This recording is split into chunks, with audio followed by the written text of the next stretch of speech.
So I got a portable DVD player here that stopped reading discs. Wanted to show you how I was able to fix it, but wanted to warn you first that it is dangerous. You'll want to make sure to power the unit off. The laser inside can cause blindness, so you want to make sure to turn it off before attempting any repairs. Welcome back to Kung Fu Maintenance, where I show you how to make the most likely repairs you'll need to make in your lifetime.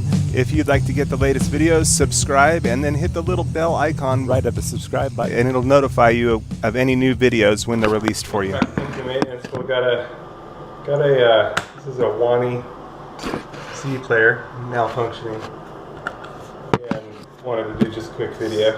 And it's kind of funny. It says contact us at haha@wonnie.co.uk. Nice little DVD player, and kind of a shame nothing's engaging. This should be spinning the disc already. And what I figured out is if I press down, I had been trying pressing down all different spots, but right here is right where the problem is. And if I hold it down, it'll actually load, and it will spin and load the CD and all that. So it starts loading, and there it goes. But anyway, so then I pop it back up and nothing. But what it is there's a little tiny switch right here. A lid switch back on the right hand side. And if this is something that's under warranty, you probably want to send it back. But if not, if it's past the warranty or whatnot, then wanted to show you a few different little ways you could get through this.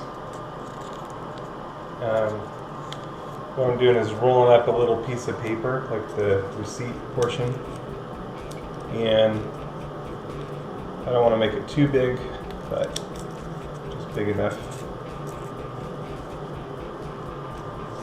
And what I can do is use this and kind of insert it down in there. I don't want to make it so small that I can't get it back out if I need to, but I also don't want it to interfere with the disc spinning, which is a little tricky.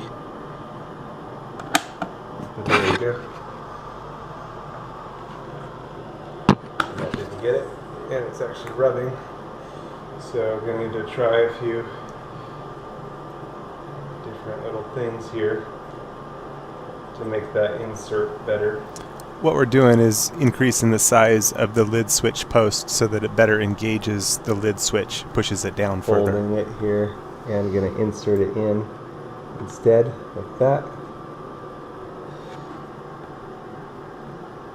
And let's see how that works out. Kind of silly. You know, again, it's better to just send this thing back if you can.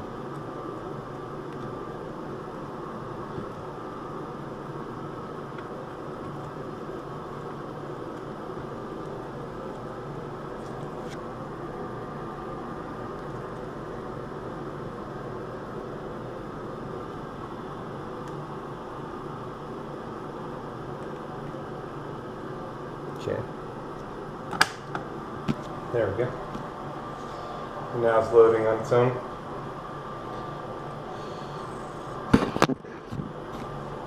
Yep. I didn't make it all the way. It looks like it pushed the paper back out. I'm going to get the paper behind it just like that so the paper sticks up. So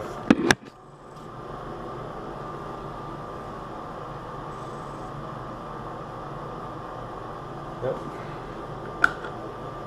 Alright. But you get the general idea is that we need some way to make this extend in there better.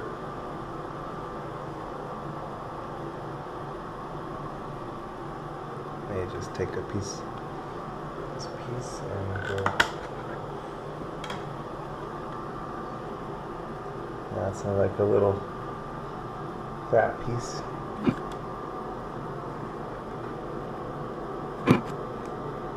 In hindsight, you want to actually turn the unit off when you push this down in there, because it can engage the switch and cause the laser to turn on, and you don't want the laser to turn on with the lid open. It could actually cause blindness.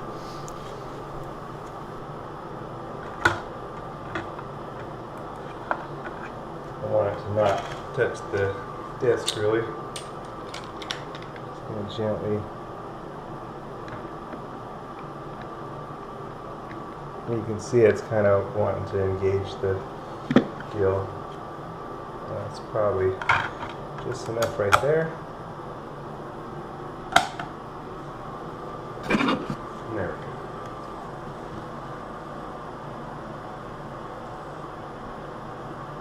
Looks like that's going to do it. And the question is going to do it every time. Pop it back down. Try again.